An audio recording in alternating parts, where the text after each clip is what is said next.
Dios. Vamos a compartir la palabra en esta tarde. Yo quiero que en esta tarde podamos, por la misericordia de Dios, escudriñar las Escrituras y ser consolados por ella, como la misma palabra nos enseña acerca de ella misma, que es para consolación de todos nosotros que estamos expectantes y creyendo esta palabra de vida, esta palabra que en el día malo nos equipa, nos edifica, nos consuela, nos conforta, y en el día del bien nos da la sabiduría para mantener esa paz, esa gracia y esa esperanza en el Señor. Vamos a estar meditando para comenzar a desarrollar la Escritura en esta tarde el Salmo 94, vamos a leer en el verso 12. Salmo 94, 12. Quiero hablar acerca de la consolación, que el Espíritu Santo, en la medida que entendemos y conocemos, nos dé esa consolación, esa fortaleza que necesitamos a la hora de la prueba, y que siendo consolados podamos ser de consolación para los que nos rodean, para los que nos observan, para los que nos oyen, para los que nos reciben en el Señor. Dice el Salmo 94, 12, bienaventurado el hombre, también en la mujer, a quien tú, Jehová, corriges. Ayer hablábamos de que la disciplina o que la tristeza momentánea en el momento no nos da como ecuación gozo o alegría, pero que al final será de provecho todo aquel que es disciplinado por el Señor, o todo aquel que es procesado, todo aquel que es de alguna manera redirigido al propósito. Entonces, bienaventurado el hombre a quien tú, Jehová, corriges y en tu ley lo instruyes. El discipulado, el trato cercano de un padre edificante, un padre corrector, un padre pastor, en este caso nuestro Padre Celestial, nos trae todos los beneficios de ser edificados, de ser equipados, de ser instruidos. Bienaventurado, bendito, 3 veces feliz el hombre a quien Dios corrige, a quien Dios disciplina, a quien Dios disipula, podríamos decir. Y en tu ley lo instruyes. Dice, para hacerle descansar en los días de aflicción. Ese descanso, esa paz, esa consolación viene de una esperanza.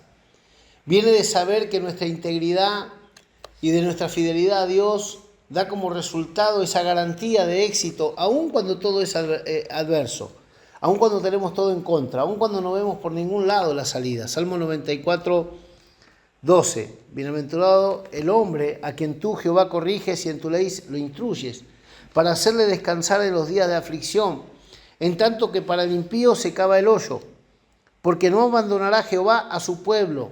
La oración de la pastora Mariela siempre es: el Señor no desampara, el Señor no nos deja y nos desampara. Siempre que ora ella dice esa palabra, porque te damos gracias, Padre, porque tú no nos dejas ni nos desamparas. Es una verdad. El Salmo 40, el salmista David decía, ¿no? Con paciencia esperé al Señor y se inclinó a mí. Pacientemente esperé, porque Él no desampara la obra de sus manos. Y acá dice, el salmista dice, no desamparará su heredad. Nosotros como hijos tenemos que esperar que un padre responsable esté a nuestro lado en los tiempos de aflicción, en los tiempos de prueba. Es más, debemos estar atentos y ser observadores de cómo Dios obra, cómo Dios nos sorprende, cómo Dios nos sale al encuentro. Podemos esperar la bendición de Dios que venga de muchas formas, la multiforme gracia de Dios manifestada a la manera que al Señor le ha placido darla. A veces nos desanimamos porque no vemos lo que esperamos, pero que Dios no tiene compromiso de hacerlo como yo quiero, sino como Él sabe hacerlo. Entonces acá dice, porque no abandonará Jehová a su pueblo, ni desamparará su heredad, sino que el juicio será vuelto a la justicia. Eso habla de que cuando tú disciernes, cuando tú entiendes, cuando tú juzgas bien, según la mente de Cristo, según la palabra, según el conocimiento de la voluntad perfecta de Dios, todo eso te tiene que llevar a una vida de justicia, a ordenar tu corazón y tus pensamientos a la voluntad del Padre.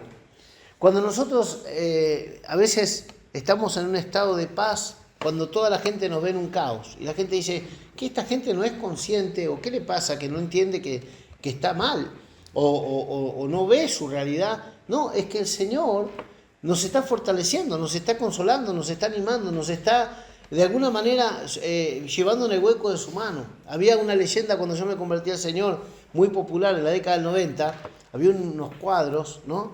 Y se veía primeramente 4 huellas de arena, en la arena, 4 pies desnudos en la arena, y de golpe se veía uno solo. Entonces le dijo el autor de esa imagen, le decía: Señor, sí es verdad que caminaste conmigo, pero por un lado me dejaste solo. Y el Señor le responde en esa leyenda, dice: no te dejé solo, las huellas que viste eran las mías, yo te llevaba en mis brazos. Entonces, a veces vemos así, ¿no? El Señor, ¿a dónde estás? No, si tú no eres el que está caminando, yo te tomé en mis brazos y te estoy llevando sobre alas de águila. Entonces dice acá, sino que el juicio será vuelto a la justicia y en pos de ella irán todos los rectos de corazón. Fíjate, los rectos de corazón van en pos de la justicia. Los que son rectos de verdad están buscando el reino de Dios y su justicia. No están buscando solamente su bienestar, su paz, no solamente están buscando su provecho, lo que les conviene, que es justo y digamos así, digamos admisible, tener esa actitud de buscar uno lo mejor.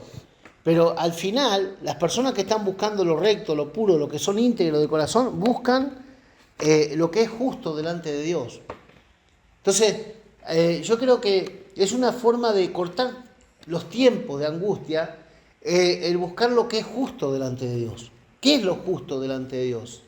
Porque, mira, como yo decía anoche, ¿no?, que el Espíritu Santo me daba, nosotros muchas veces sufrimos, pero hay sufrimientos que fueron en vano, que no nos dejaron ninguna ganancia porque no entendimos nada y lo único que pasaron fueron años de sufrimiento. Pero si a ti un sufrimiento te trajo ciencia, te trajo reconocimiento, te trajo revelación de Dios, del amor de Dios, de la voluntad de Dios, esa tristeza es para vida, no es para muerte. Entonces valió la pena aún esos días de aflicción, porque por medio de esa aflicción yo aprendí los secretos de la vida, Dios me dio la ciencia de la vida. Entonces no todo lo que nos hizo llorar fue malo, porque todos llegamos al camino del Señor de una manera u otra.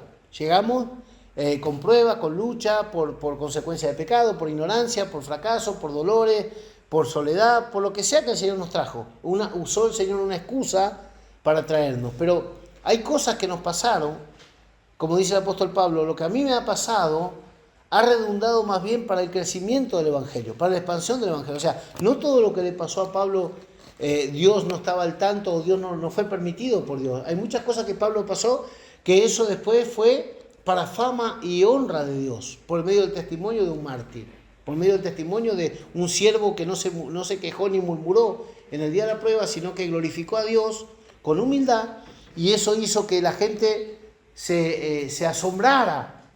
¿Quién es este Dios que, aún siendo azotado, encarcelado, perseguido, sufriendo, no lo niega?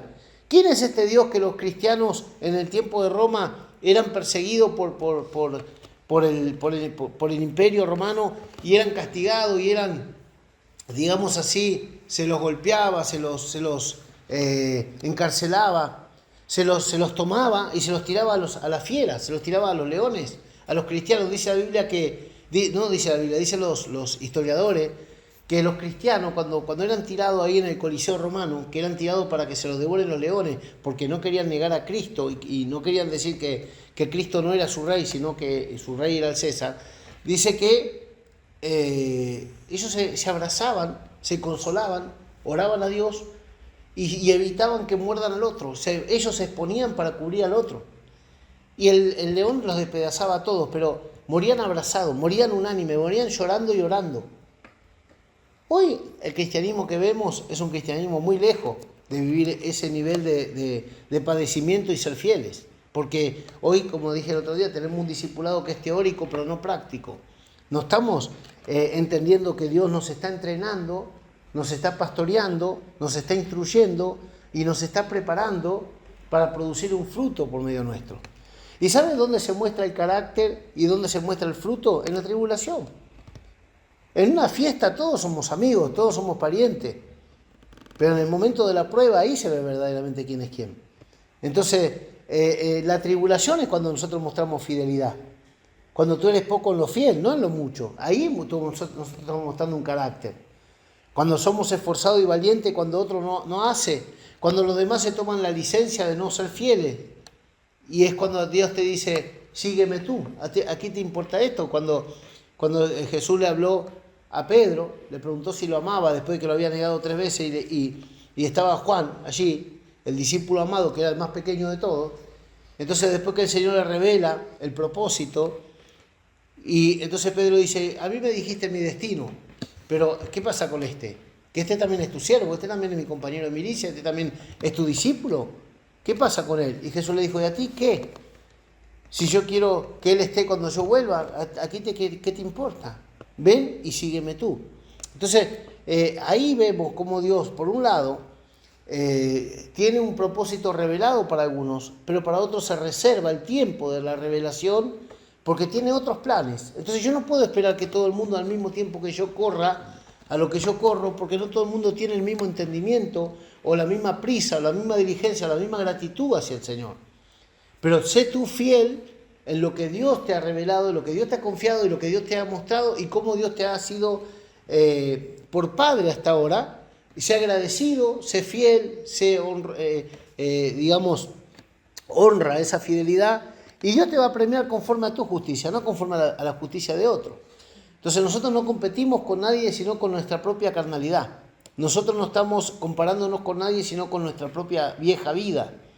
Pero tenemos que huir de la corrupción y en el momento de la tribulación que estamos pasando, justamente muchas veces por causa de nuestra fe y el llamado, el Señor nos va consolando, dice, para que otros sean consolados por vuestra consolación. Y ahora vamos a ver varios versículos que hablan de que mientras Dios consolaba a unos, por medio de eso consolaba a muchos. A veces no tiene que ser todo el pueblo el que sufra, a veces tienen que ser 2 o 3 que padecen para que todo el pueblo conozca el poder de Dios. ¿Ustedes se acuerdan cuando dice la Biblia que empezó la persecución contra la iglesia y el primero que murió como mártir fue Jacobo, porque lo traspasaron con la espada?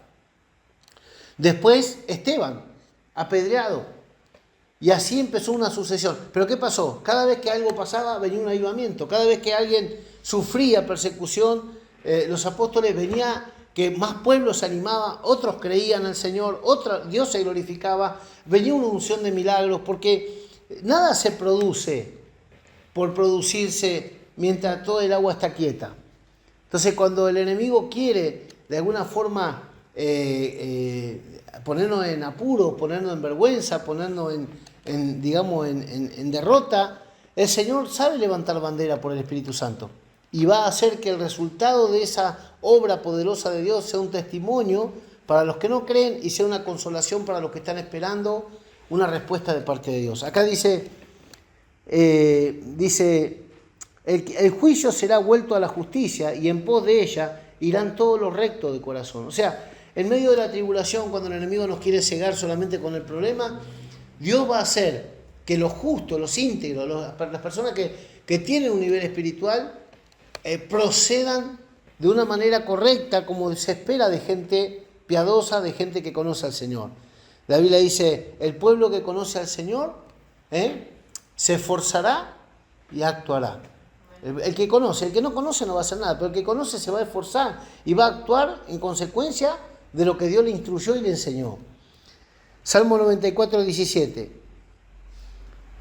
16. ¿Quién se levantará por mí contra los malignos? ¿Quién estará por mí contra los que hacen iniquidad? Si no me ayudara Jehová, pronto moraría mi alma en el silencio. Estaría muerto si no fuera que Dios es mi defensa, que Dios pelea por mí. Dice, cuando yo decía, mi pie resbala, tu misericordia, oh Jehová, me sustentaba. En la multitud de mis pensamientos dentro de mí, tus consolaciones alegraban mi alma. El salmista era consolado por Dios.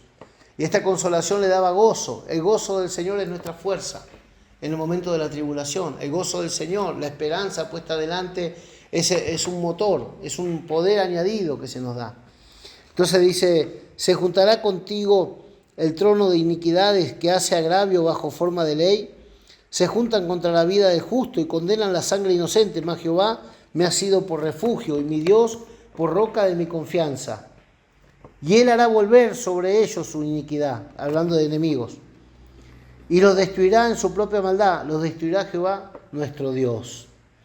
Y el Salmo, Isaías 66, del 10 en adelante, dice: alegraos con Jerusalén.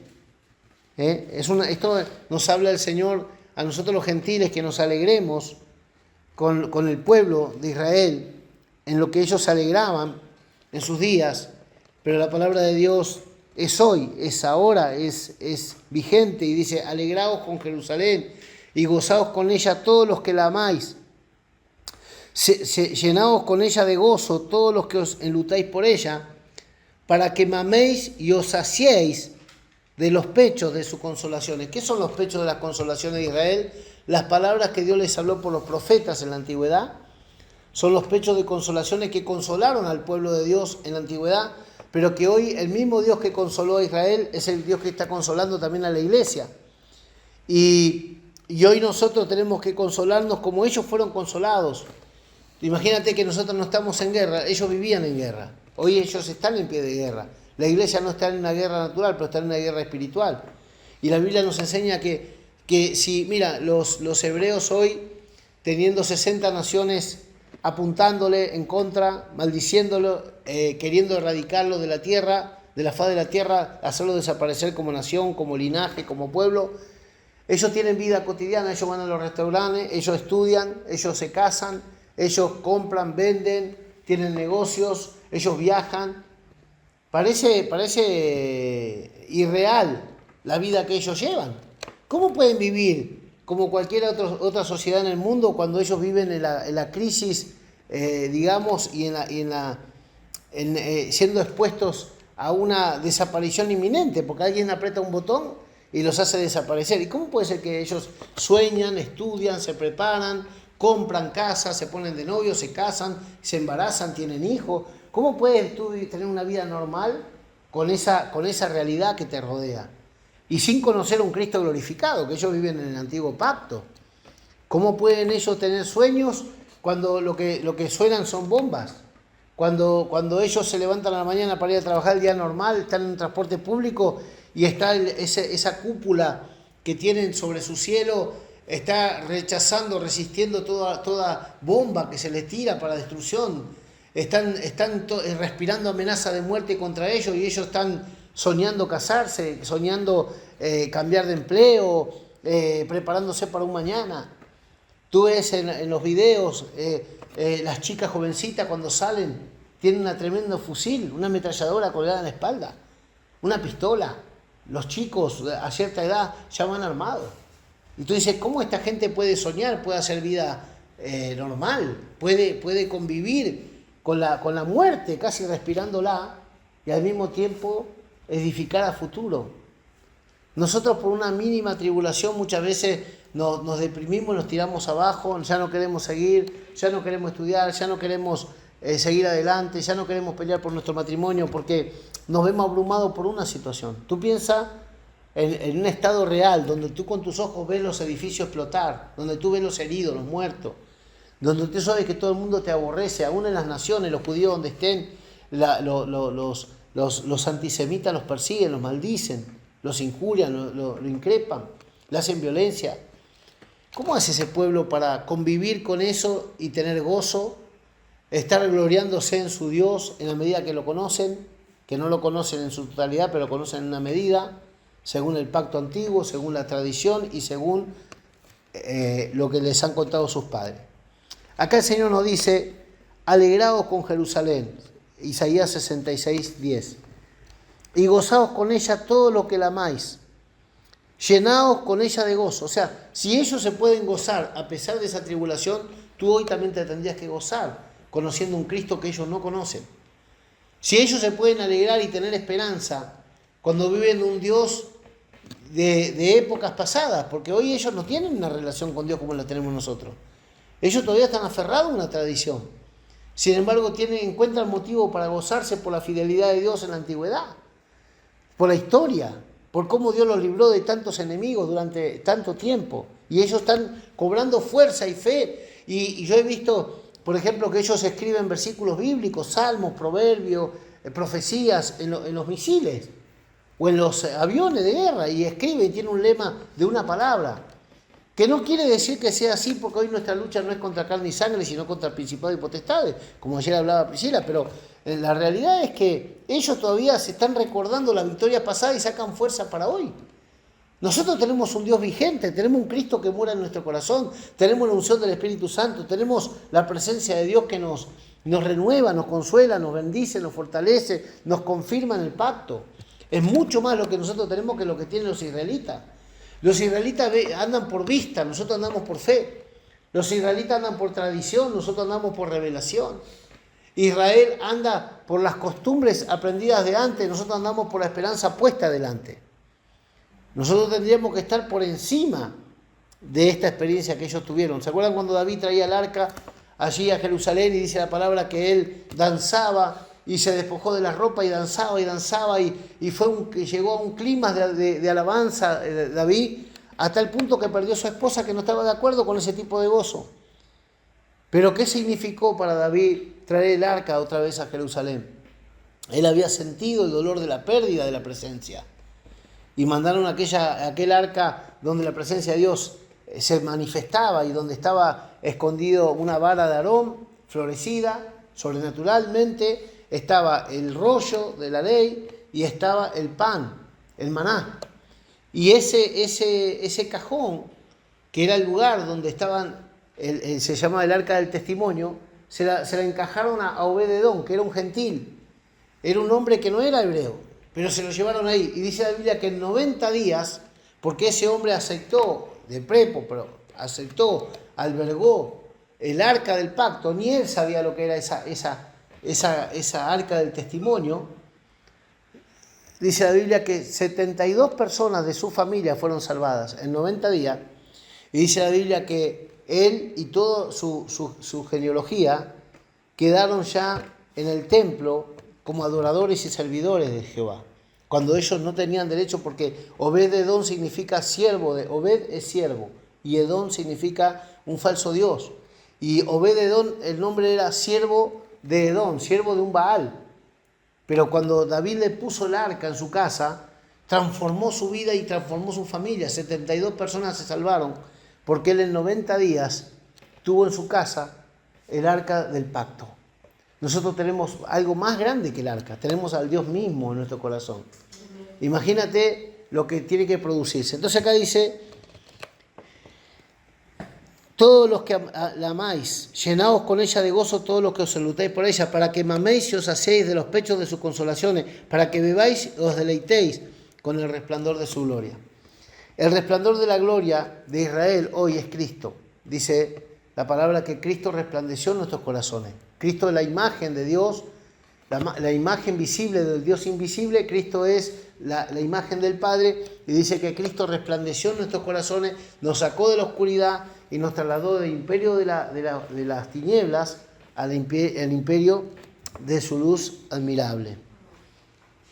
Dice: porque así dice Jehová, verso 12, he aquí yo extiendo sobre ella paz como un río.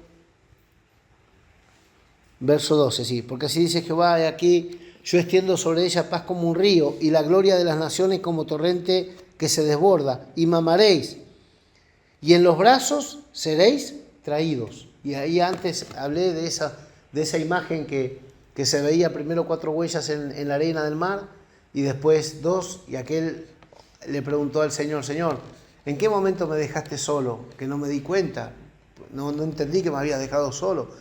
Y el Señor dice: no te dejé solo, esas son mis huellas, no son las tuyas. Y acá dice: seréis traídos, en los brazos seréis traídos, y sobre las rodillas seréis mimados. ¿Y qué es sobre las rodillas seréis mimados? No es solamente esa experiencia de cuando somos abrazados por el Padre y el Señor nos sienta en el regazo, sino también que habla que los intercesores que están a favor nuestro, que Dios activa, de alguna forma muestran un carácter de amor a nuestro favor. Porque hay que tener amor para interceder por alguien. Si nosotros solamente intercedemos porque Dios es un mandamiento, tú no le pondrás el corazón a esa oración. Pero si lo hacemos por amor, es efectiva la oración, porque se derrama el corazón. Entonces, Jesús dio la vida. Si Jesús hubiese dado la vida por obligación solamente, no hubiésemos recibido la revelación del amor del Padre. La Biblia dice que Jesús de tal manera también nos amó. No solamente el Padre nos amó, sino que Jesús también nos amó, porque Él estuvo dispuesto. Él dijo, he aquí vengo, oh Señor, a hacer tu voluntad. En el rollo está escrito acerca de mí, y yo vengo a hacer, a cumplir toda justicia, a hacer todo lo que está determinado que se hiciera. Jesús vino a hacerlo por amor al Padre y por amor a nosotros. Entonces esto que dice, y en los brazos seréis traídos, y sobre las rodillas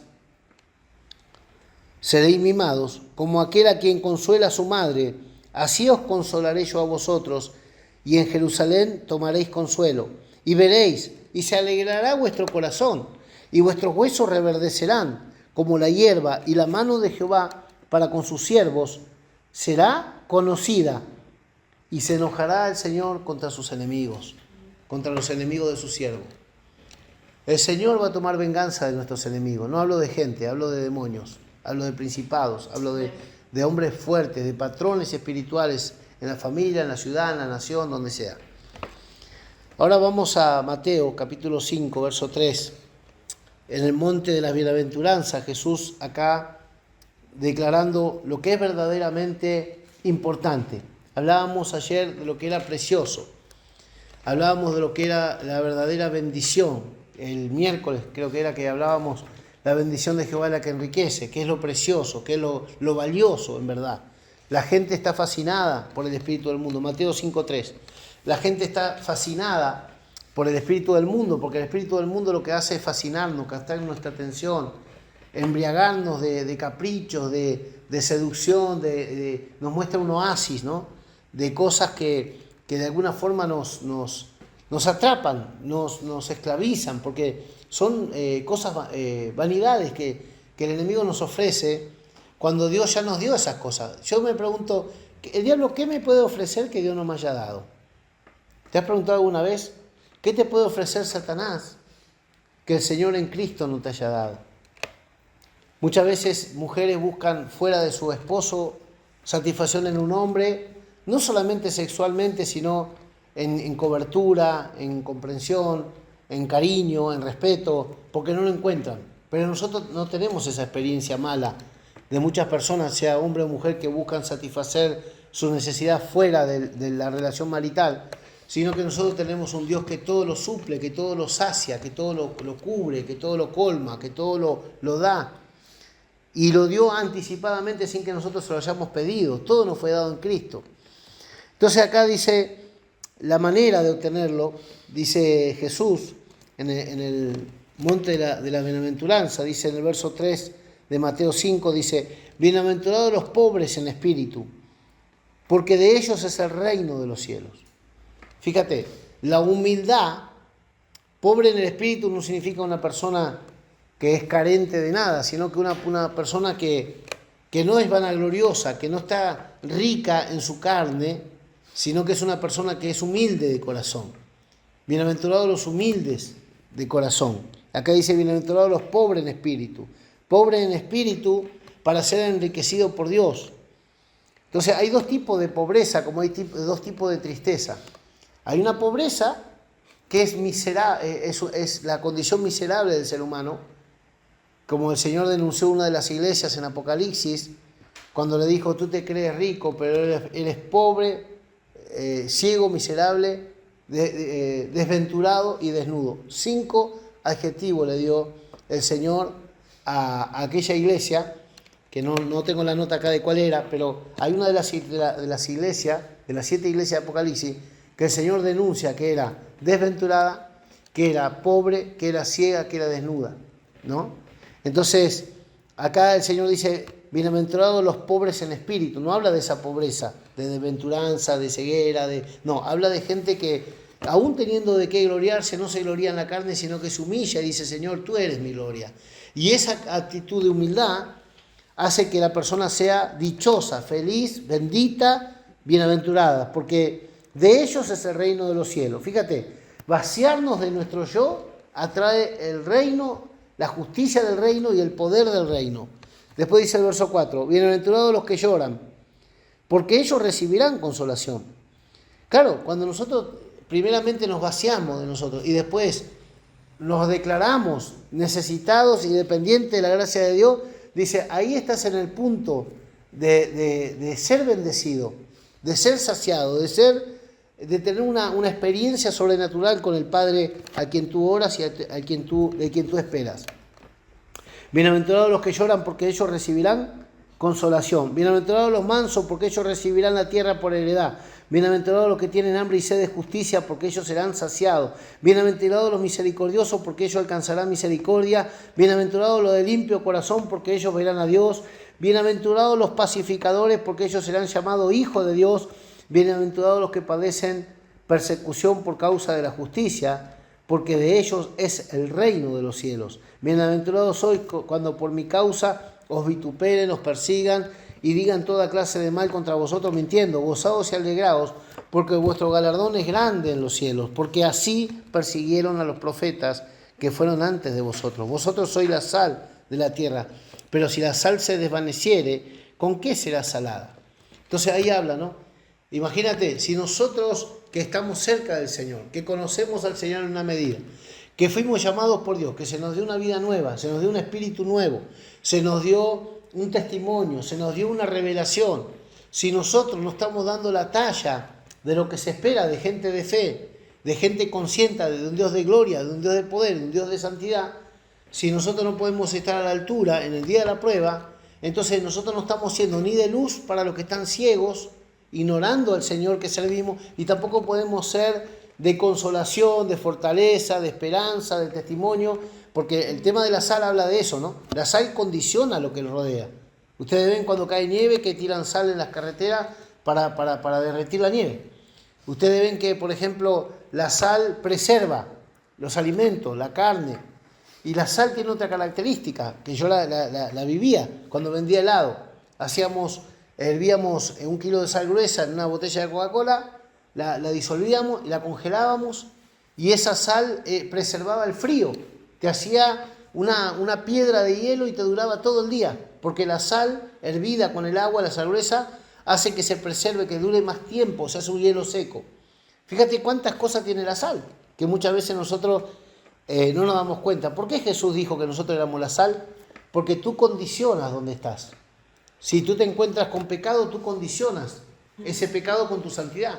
Si tú estás en un lugar donde no hay esperanza y no hay consolación, tú condicionas esa desesperanza con tu testimonio, con tu paz, con tu consolación ya que estás disfrutando de parte de Dios. O sea, somos sal porque somos influencia. Somos sal porque tenemos un poder para transformar si oramos en el Espíritu. Somos luz porque hay un montón de gente en tiniebla que no encuentra la salida, pero al observarte a ti va a ver un camino más claro para su victoria. Por eso somos sal y luz. Entonces, nadie que no pueda ser consolado primeramente por Dios puede ser de consolación para otro. Por eso Pablo decía, esta leve tribulación momentánea no se compara a la gloria que tenemos por delante. Por eso decía la palabra, en la manera de que yo fui consolado, decía Pablo, que nosotros fuimos consolados, también podemos ser consolados. Vamos a leerlo. Entonces, yo quiero decirte en esta tarde que hay cosas que son para vida, aunque parezcan, aparentemente vengan disfrazadas de calamidad, de caos, de problema y de muerte. Ninguna tribulación es motivo de gozo, pero la tribulación produce paciencia. Y la paciencia es un fruto del Espíritu. O sea, tú dices, esta tribulación, este problema me va a desarmar, me va a dejar desintegrado, ya no puedo más, sí, pero se está desarrollando un carácter. Y lo eterno no es el problema, sino el carácter que se desarrolla. Mira, dice acá,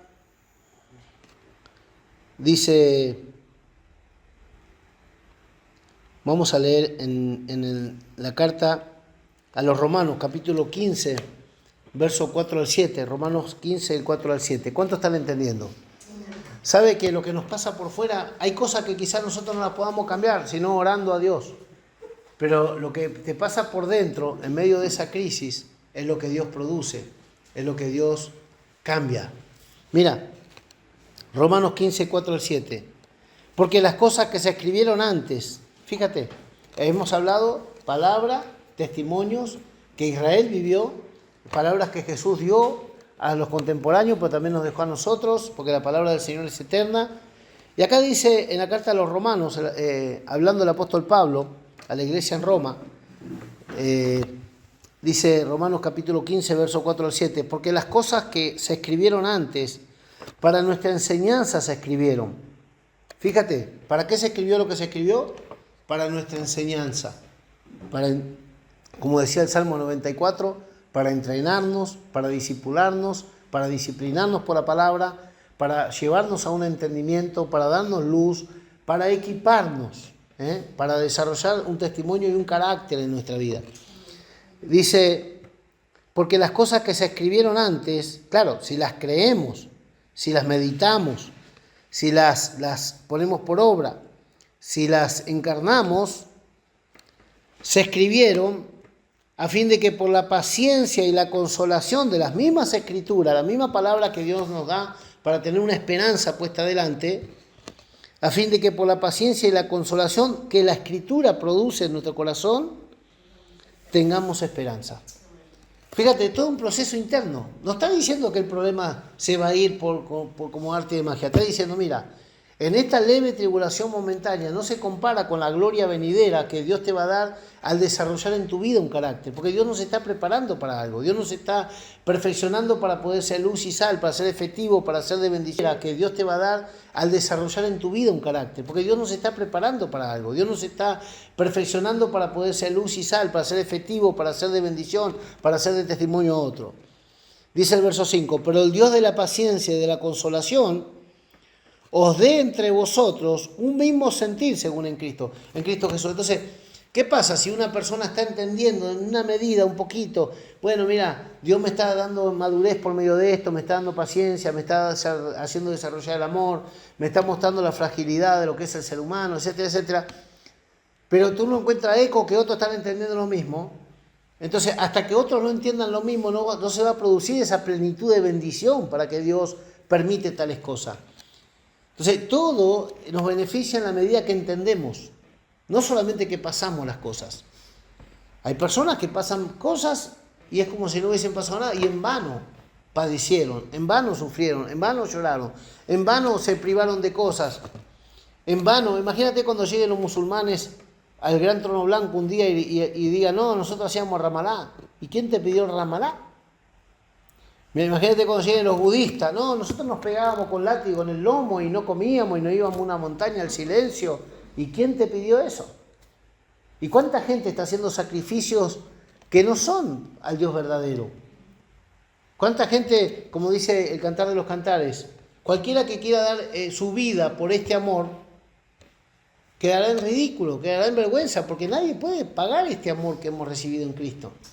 Entonces la única forma de que Dios sea glorificado es que la palabra de Cristo sea procesada en nosotros, que nosotros demos la talla en el entendimiento que Dios nos da de qué espera Dios en este momento, en nuestro carácter, en nuestra actitud, en nuestra obrar, no importa lo que estemos pasando.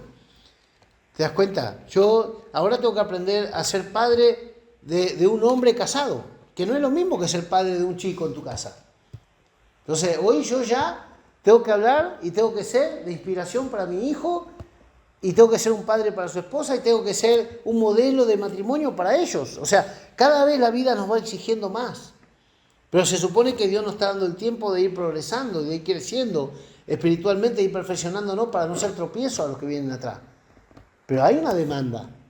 Entonces, ¿cómo vamos a justificar nosotros ser como chiquilines y de vergüenza para los que se están formando recién? No, nosotros tenemos que ir por delante de ellos. Entonces, acá la palabra es lo mismo. Dice, si encontramos un mismo sentir en otros, esto va a ser para glorificación de Cristo.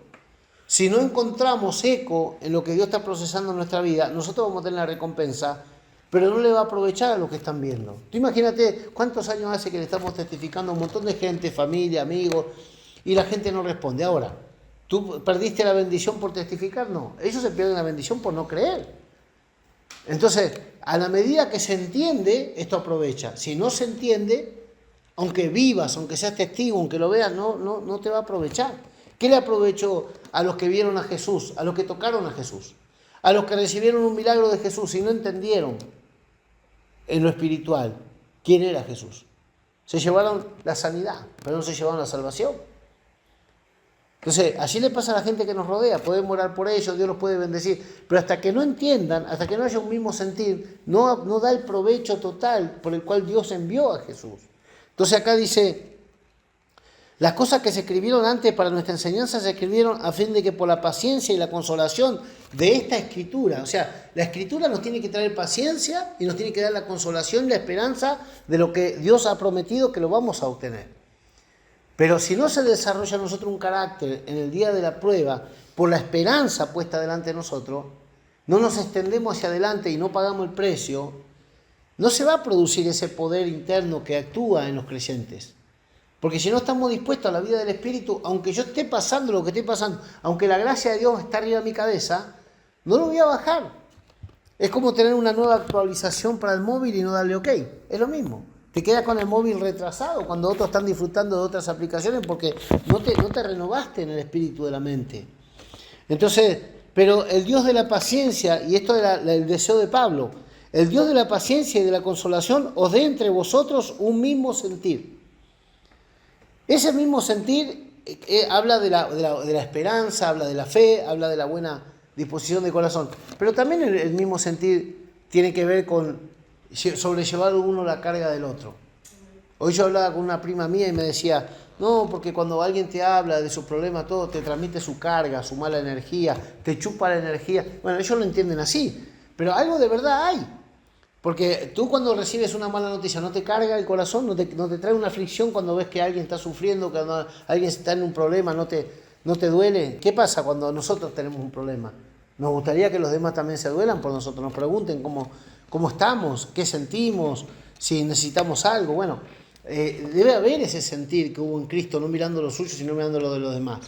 Porque nunca vamos entonces a participar de la consolación, de la gracia, del gozo, si no sabemos sobrellevar los unos la carga de los otros. Es que somos un cuerpo, no somos, digamos, clientes de un cine que venimos todos a ver una película y nos vamos, salimos por la puerta y no nos conocemos. No, somos una familia.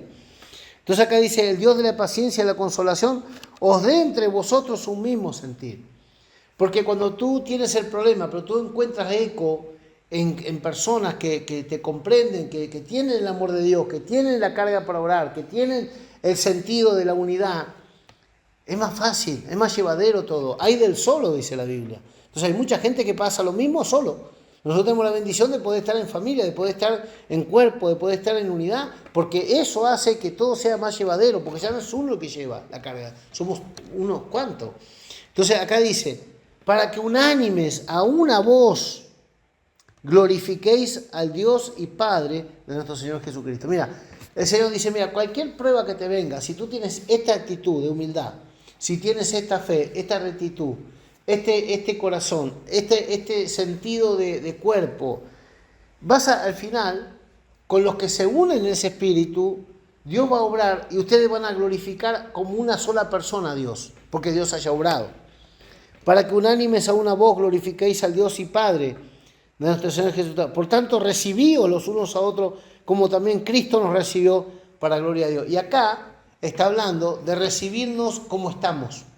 No todo el mundo va a entrar por esa puerta con alegría, con diezmo, con ofrenda, con danza y con revelación. Hay gente que va a venir atribulada, va a venir con vicio, va a venir oprimida, va a venir endemoniada, y nosotros tenemos que recibirlas en el Señor. Y recibirlas en el Señor para que ellos se contagien de nosotros y no nosotros de ellos. Para poder tomar las cargas y darle esperanza, darle gozo, darle victoria, darle libertad y enseñarle a renunciar a lo oculto y vergonzoso. Entonces ese gozo tiene una forma de manifestarse. Esa victoria que Dios nos da tiene una forma y un tiempo de manifestarse. Pero Dios nos está procesando. En el día de la prueba nos está desarrollando un carácter. Segunda de Corintios 1:3. Bendito sea el Dios y Padre de nuestro Señor Jesucristo, Padre de misericordias y Dios de toda consolación. Segunda de Corintios 1:3 en adelante. Bendito sea el Dios y Padre de nuestro Señor Jesucristo, Padre de misericordia y Dios de toda consolación, el cual nos consuela en nuestras tribulaciones, para que podamos también nosotros consolar a los que están en cualquier tribulación. O sea, ¿tú te crees que el poder y la gracia de Dios, segunda de Corintios 1:3, ¿tú te crees que el Dios de toda consolación, el Dios del pacto, el Dios de gloria, ¿hay algún problemita acá abajo del sol que lo pueda poner en jaque al Señor? Que hay algo que, o sea, hoy hablaba yo con una prima mía y le decía, bueno, a ver si, porque se ve que cumplió un aniversario, 41 años hace que están juntos con mi primo. Entonces le digo, bueno, a ver si vienen de luna de miel por las Europas. Y me dice, bueno, eso sí que es imposible. Y yo le dije, no, para imposible no hay nada. Imposible para el que no cree, pero para el que cree todas las cosas son posibles. Y es una verdad. Quizás para ellos no sea una verdad, pero para mí es una verdad. Entonces, el entender te posiciona en la victoria del otro. Porque para eso el Señor nos puso, para ser testigos. O sea, si a mí me dice, ay, no, es imposible. Sí, la verdad que es imposible. No, está mal, ¿eh? No, está bárbaro. Qué miseria Argentina, qué miseria, che. No, nosotros, ¿cómo viajamos tantas veces nosotros sin dinero? O sea, yo puedo dar testimonio de que no es imposible nada para Dios cuando uno le cree a Dios y cuando Dios tiene propósito. Y el propósito es que ellos vengan y conozcan al Señor. Entonces, ¿ahí hay algo imposible para Dios? No, ahí hay lo imposible para el que no le cree a Dios, pero para el que le cree todo es posible. Entonces, mira, bendito sea el Dios y Padre de nuestro Señor Jesucristo, Padre de misericordia, Dios de toda consolación, no de alguna consolación, de toda consolación. El primer mensaje que Dios nos dio por medio de un Cristo resucitado es la resurrección. Pablo dice, mira, si Cristo no resucitó, entonces nosotros somos lo más digno de lástima en el mundo, porque nosotros predicamos a un Cristo resucitado. ¿Y cómo dicen algunos que Cristo no resucitó? Si Cristo no resucitó, ¿qué estamos haciendo? Perdiendo el tiempo, no hay ninguna esperanza para nosotros. Ahora, si Cristo resucitó, entonces la predicación del Evangelio estriba desde la resurrección de Cristo. Por supuesto que predicamos la crucifixión, predicamos que Cristo nos redimió con su sangre y todo, pero si Cristo no hubiese resucitado, todo eso no tenía valor. Cobra valor porque la resurrección nos da la garantía de que todo lo que Jesús padeció era en beneficio, en propósito y era acepto por el Padre como una ofrenda. Entonces la resurrección selló esa ofrenda. Si no hubiese habido resurrección, todo el padecimiento de Cristo se queda nada. Si tú padeces en esta tierra, te abstienes de un montón de cosas como dije antes, los religiosos, los budistas, los islámicos, de cualquier secta que se flagela el cuerpo, que se sacrifica. Si Dios no lo aprueba en el día del juicio, ¿de qué le sirvió? Haberse abstenido de tantas cosas, haberse flagelado el cuerpo, ¿de qué le sirvió? Si nosotros estamos creyendo en un Dios vivo, en un Dios de gloria, en un Dios de poder, y no tenemos respaldo de la unción del Espíritu Santo, el sello del que resucitó de los muertos a Jesús no está en nuestra vida, ¿de qué sirve la religión que tenemos? Pero acá dice que una de las manifestaciones del Espíritu es la consolación. Una de las manifestaciones del Espíritu es el gozo. Dice, el reino de Dios no consiste, Romanos 14, 17, el reino de Dios no consiste en comida ni en bebida, sino en justicia, en paz y en gozo. Si tú tienes la conciencia limpia, si tú te sientes delante de Dios aprobado, si tu conciencia no te acusa, justicia. Si tú tienes paz en tu corazón, tú no tienes culpa, no tienes condenación, no tienes miedo, paz. Y tú tienes la fortaleza que te viene de adentro, que es el gozo del Señor, nuestra fortaleza. Tú estás viviendo la vida de reino. Y la vida de reino somete toda fuerza espiritual de maldad que opera hoy en los lugares celestes. Porque estamos viviendo nosotros bajo la corona de Cristo. No estamos viviendo en nuestra carne, sino que estamos viviendo bajo el gobierno y señorío de Cristo. Satanás no tiene derecho contra nuestra vida.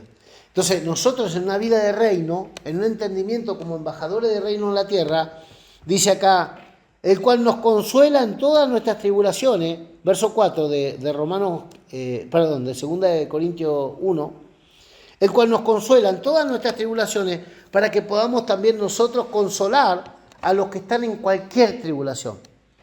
Ay, mira, yo aquí en este momento no puedo recibir ninguna palabra de alegría ni de consuelo porque estoy muy mal, nada me puede consolar. No, eso es una mentira del diablo, que nada te puede consolar. Acá dice la Biblia que toda la Escritura es para nuestra consolación. ¿Cómo yo me tengo que consolar? Con la palabra de justicia. La palabra me hace justicia a mi tribulación, porque la palabra me da esperanza, me da sueño, me revela los recursos de Cristo, me da a entender la victoria de Cristo que venció por mí toda tribulación. ¿En qué Cristo no fue atribulado? Vamos a decir que Cristo no era marido de nadie, no era esposo, ¿no?, de ninguna mujer. Bueno, pero Jesús no sabe la vida de casado. ¿No sabe la vida de casado? ¿Tú sabes que todo lo que Jesús hizo lo hizo por la iglesia, que es su esposa? Entonces, ¿cómo que no entiende la vida de casado? ¿Cómo que no entiende soportar a una mujer Jesús, que está soportando la iglesia hace 2000 y pico de años? Ningún hombre acá abajo soportó a la esposa 2000 y pico de años. O sea, ¿qué cosa le podemos decir a Jesús que Él no sabe hacer? O que Él no vivió como hombre, o no vive, porque Él es eterno. El cual nos consuela en nuestras tribulaciones, para que podamos también nosotros consolar a los que están en cualquier tribulación. Mira, una persona que tiene la palabra de fe en su corazón, tiene el poder de consolar. Y consolar no con palabras humanas, de vana sabiduría, que en el momento te da, un poquito de paz con X, paz de mejor que expire y ya está y te olvida de los problemas. No. La consolación viene por la revelación de la victoria de Cristo. Mira, para que también nosotros podamos consolar a los que están en cualquier tribulación, por medio de la consolación con que nosotros mismos somos consolados. Yo siempre me acuerdo cuando Cristina fue a mi casa, que yo estaba muy atribulado por mi papá, y ese día se lo entregué al Señor. Fue en marzo del 2012 y mi papá murió al mes siguiente. Y yo sé la carga que me saqué al orar por mi papá, y oramos con Iván, con Mariela, con Priscila, oramos por mi papá y Cristina. Y en esa consolación que Dios la mandó a orar por nosotros a casa, yo fui en ese momento consolado. De eso te estoy hablando. No estoy hablando que alguien te soluciona el problema. Estoy hablando que alguien te da fuerza, que alguien te da una esperanza, que alguien te da un descanso. Porque la consolación también es descanso, es paz, es reposo. Una persona no puede entrar en una consolación, en un tiempo de refrigerio si no descansa. ¿Me entendés? Porque la tribulación, ¿qué hace? Te agita, te oprime, te cansa mentalmente, te cansa, te angustia espiritualmente. De todos lados estás, sensible, estás en una carne viva, hablando almáticamente. No se te puede tocar ni con un palito, no se te puede decir nada, no puedes soportar muchas veces ni a nadie, quieres estar solo. Entonces, ¿qué pasa? Acá dice, por medio de la consolación con que nosotros somos consolados, esa misma consolación que recibimos es la que necesitamos para consolar a otro. Nadie puede dar lo que no tiene. Jesús dijo, mi paz os dejo, mi paz os doy. Yo no la doy como el mundo la da. El mundo te da la paz que tú crees que es tu paz. Pero cuando tú tienes lo que en el mundo te ofrece, tú no vas a tener paz. Porque el espíritu del mundo no te garantiza paz. El que garantiza paz es el que venció y nos da seguridad, certeza y oportunidad de hacernos más que vencedores en su nombre. Entonces ese es nuestro reposo, nuestra paz, nuestra esperanza. Esa es la consolación que recibimos por la esperanza puesta delante. Y ese es el gozo que nos produce el saber que Dios nos hará justicia, porque ya nos ha hecho justicia al enviar a Jesús. Porque de la manera que abundan en nosotros las aflicciones de Cristo. Imagínate cómo estaba Pablo. Ahora, vos lo ves en esta carta, quejarse a Pablo, murmurar, amargarse contra Dios. Al final no sé si les conviene creer en el Evangelio, porque mirá cómo me va a mí. Vos no lo ves hablando así a Pablo. La manera que abundan en nosotros las aflicciones de Cristo, así abunda también por el mismo Cristo nuestra consolación. Si alguien padece por causa de lo que es justo, esa misma justicia se le retribuirá para sacarlo adelante de todo problema. Por eso yo creo en las personas que se apartan y se consagran para Dios, por ejemplo, para servir a Dios en el altar, que Dios no le va a permitir faltar nada. Nosotros no vivimos de un hombre, nosotros vivimos del cielo, vivimos de arriba. Jehová es mi pastor y nada me faltará. Mi casa y yo serviremos a Jehová, tenemos promesa, tenemos la garantía de que los que diezman, los que honran a Dios con sus bienes, nunca van a tener falta de ningún bien. Dios no va a permitir que pasemos vergüenza, ni hambre, ni desnudez, ni nada, porque hemos sido fieles. Entonces, cuando tú estás en justicia delante de Dios y pasando injusticia por causa de tu fe y por causa de tu integridad, Dios se encargará de hacerte una mayor justicia que la que hasta ahora estabas disfrutando. Porque de la manera que abunda, en verso 5, en nosotros las aflicciones de Cristo, así abunda también por el mismo Cristo nuestra consolación. El mismo Cristo por el cual padecemos es el mismo que nos consuela, nos fortalece, nos afirma y nos hace victoriosos, como dice el apóstol Pedro. Mas el Dios de toda gracia que os llamó a su gloria eterna, después que hayáis pasado por un poco de tiempo, dice, de prueba, Él mismo os perfeccione, fortalezca y establezca. Él mismo os perfeccione, fortalezca y establezca. En otras palabras, que su consolación y la fuerza que el Espíritu Santo les da, les haga subir por encima del problema y les saque con un carácter creciente semejante al de Jesús. En el medio de la prueba, ese fuego de prueba nos produce en nosotros un cada vez más excelente peso de gloria, aunque no te das cuenta, pero tú no eres la misma persona después de haber pasado una tribulación y después del proceso haber salido como oro refinado. Tu carácter tiene un valor mayor que cuando entraste a la prueba. Por eso Dios nos permite pasar por prueba, porque la prueba te produce una ganancia espiritual, te da una estatura mayor, te revela un poder interior, te hace más efectivo a la hora de bendecir a otro. Las personas que tienen cicatrices espirituales de las batallas que han pasado son las más efectivas para bendecir, consolar, aconsejar, edificar la iglesia. Tú no puedes esperar que una persona que nunca pasó nada, nunca padeció nada por Cristo, venga a ser un maestro tuyo. ¿Qué hemos dejado por el Señor? ¿Qué hemos pasado? ¿De dónde Dios se nos ha revelado? ¿Cómo Dios nos ha pastoreado hasta acá? Entonces, esas son las personas que nosotros tenemos que oír y de las cuales tenemos que aprender. Verso 6. Pero si somos atribulados, es para vuestra consolación. Fíjate, Pablo, Silas, Bernabé, Marcos, Epafrodito, Priscila y Aquila, todos los que estaban con Pablo padecían cosas para que otros vean cómo Dios era fiel con sus siervos. Ellos eran un espectáculo al mundo. Ellos no eran espectadores de lo que le pasaba al pastor de allá a la vuelta, no, ellos eran el espectáculo. Y Pablo dice, lo que a nosotros nos está pasando, ¿sabe para qué es? Para que ustedes vean que el Dios que servimos es fiel, que el Señor nos consuela, nos fortalece, nos restaura, nos sana, nos liberta. Y ustedes son consolados ahora por el testimonio que ustedes ven de nosotros. Ahora, Pablo no lo producía el Espíritu Santo en Pablo. Porque Pablo sí se aferraba a la promesa. Él estaba seguro del Dios que él había creído. Entonces se producía el efecto de su fe. Y el efecto de su fe, conforme al poder que actuaba en él, manifestaba una victoria que otros veían y querían al Dios de Pablo. ¿Quiere la gente el Dios que nosotros tenemos por cómo nosotros reaccionamos en el momento de la prueba? Pero si somos atribulados, es para vuestra consolación y salvación. O si somos consolados, es para vuestra consolación. ¿Te das cuenta que no hay pérdida? Si somos espirituales no hay pérdida, porque claro, a nadie le gusta. Si tú me dices, ¿qué prefieres? ¿Ser atribulado o consolado? Consolado.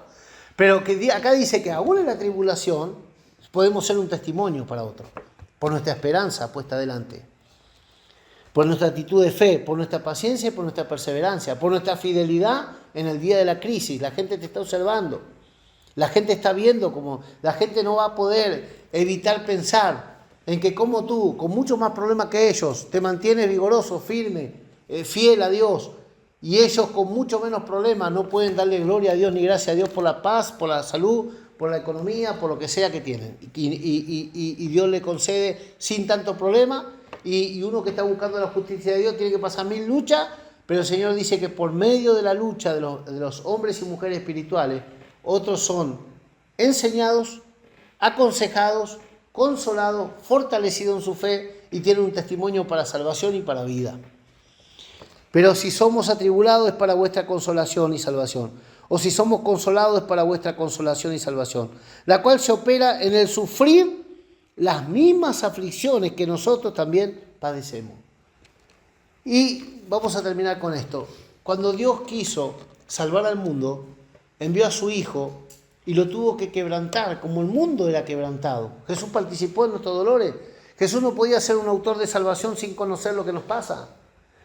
¿Y tú crees que un sacerdote, una mujer que es sacerdote de Dios, no tiene que entender la condición en que la gente llega a los pies del Señor para poder ser de consolación, de ejemplo, para poder instruir, para poder pastorear, para poder enseñar, para poder bendecir, para poder servir y madurar las almas? Si nosotros no hemos pasado nada, no tenemos una experiencia, no tenemos un testimonio, no tenemos una revelación de cómo Dios nos consoló, nos fortaleció, nos ayudó, nos pastoreó en el día difícil, ¿cómo vamos a hacer de consolación y de esperanza a otros si no hemos vivido ningún testimonio?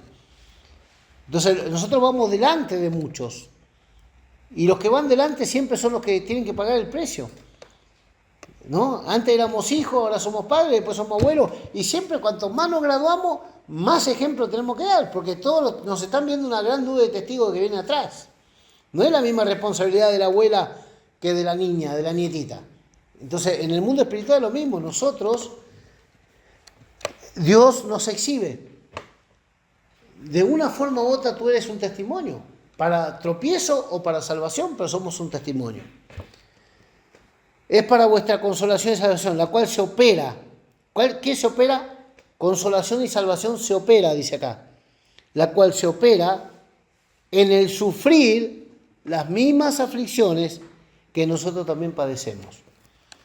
A la medida que vamos viviendo cosas en el Señor, vamos palpando el mismo Dios fiel que conoció Pablo, que conoció Pedro, que conoció Santiago, que conoció David, que conoció Moisés, que conoció Elías.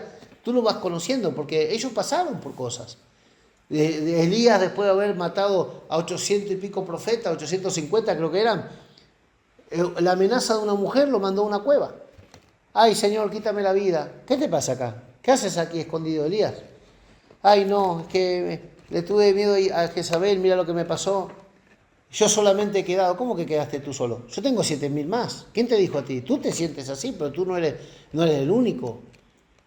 Tú no eres el único que está pasando una tribulación. Hay 7.000 más como tú, íntegros, fieles, sinceros, veraces, de testimonio en esta generación, que no doblaron la rodilla ante Baal, que se sienten quizá como tú, pero tú ¿qué haces aquí después de una gran victoria que yo te di delante del enemigo?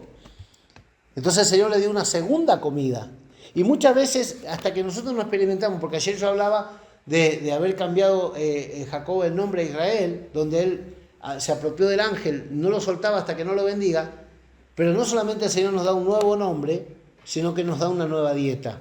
Y a Elías, en la cueva, le dio una dieta nueva, le dio una segunda comida. El ángel le trajo un nuevo pan, que es un tipo de una palabra revelada para este tiempo que vivimos difícil, pero que esta es la palabra que nos va a llevar hasta el final de nuestros días.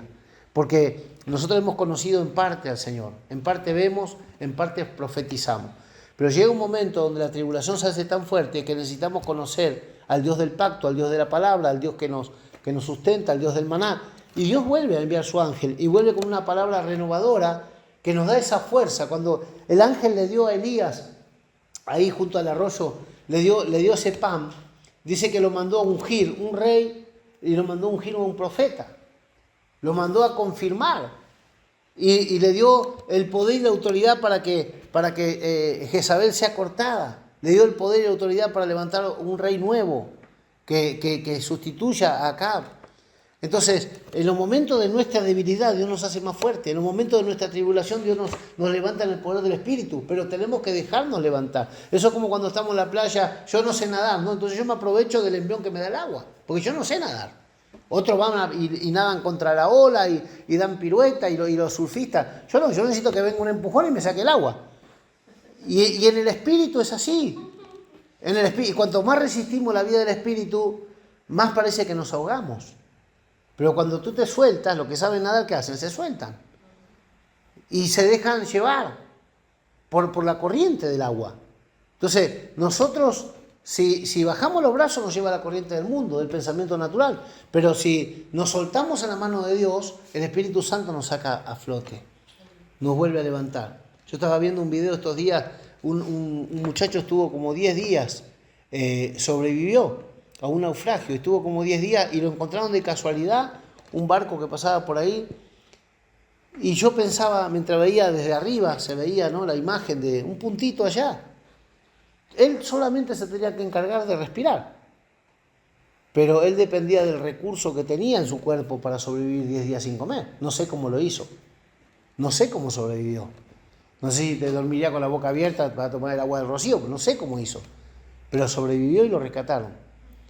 Entonces, la vida del Espíritu es eso. Tú vas a echar mano de la vida eterna que tú has acumulado, el entendimiento, la palabra que has atesorado, la experiencia, el testimonio de ayer.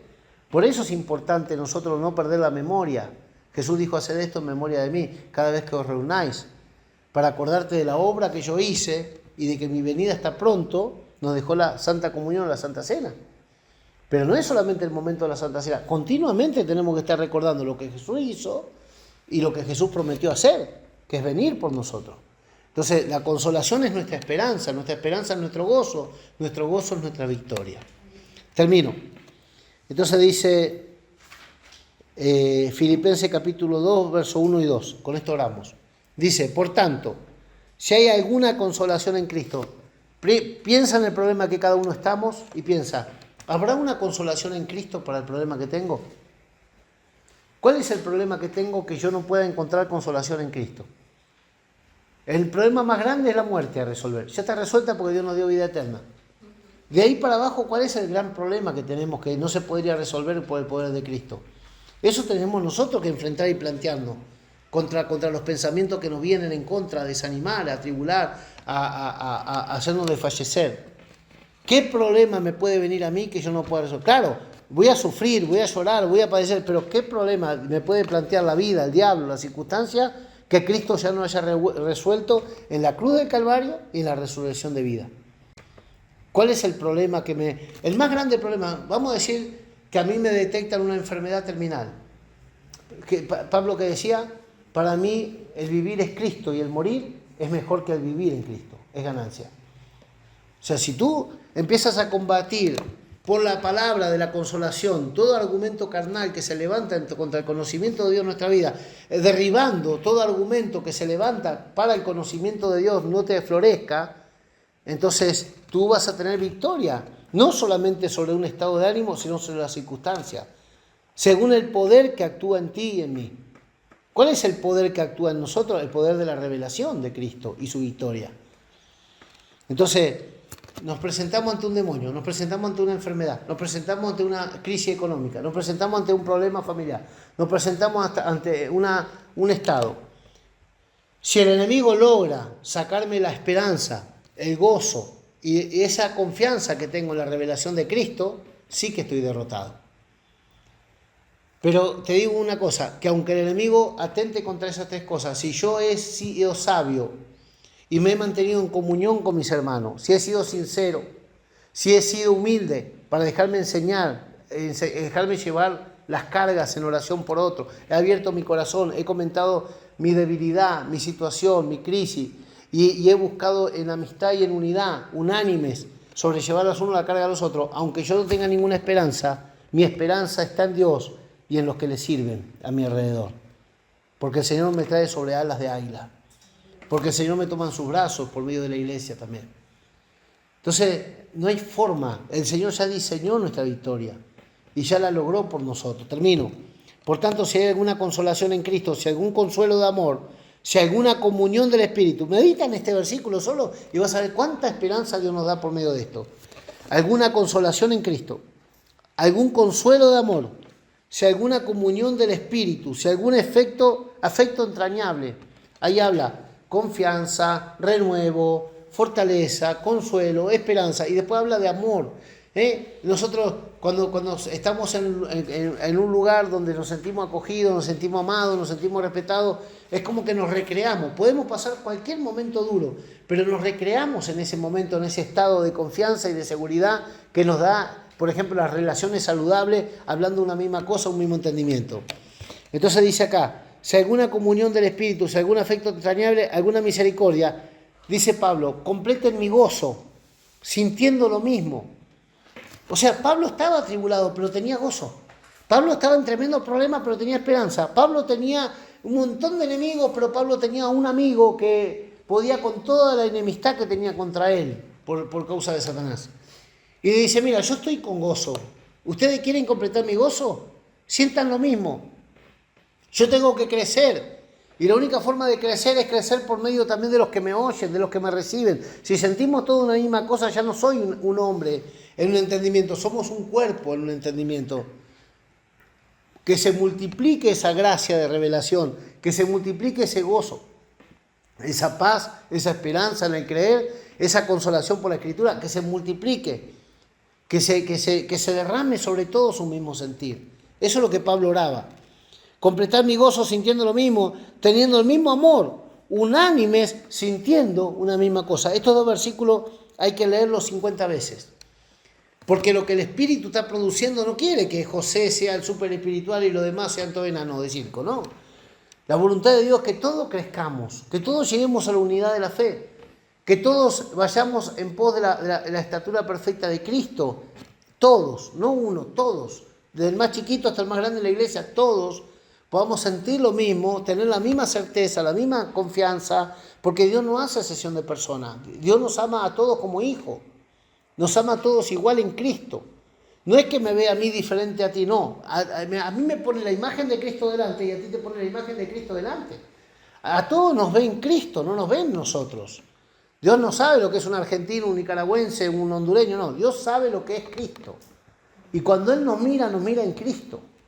Entonces tú no te preocupes tanto en esforzarte en caerle bien a Dios. A ti le has caído bien cuando tú has tenido honra al Hijo.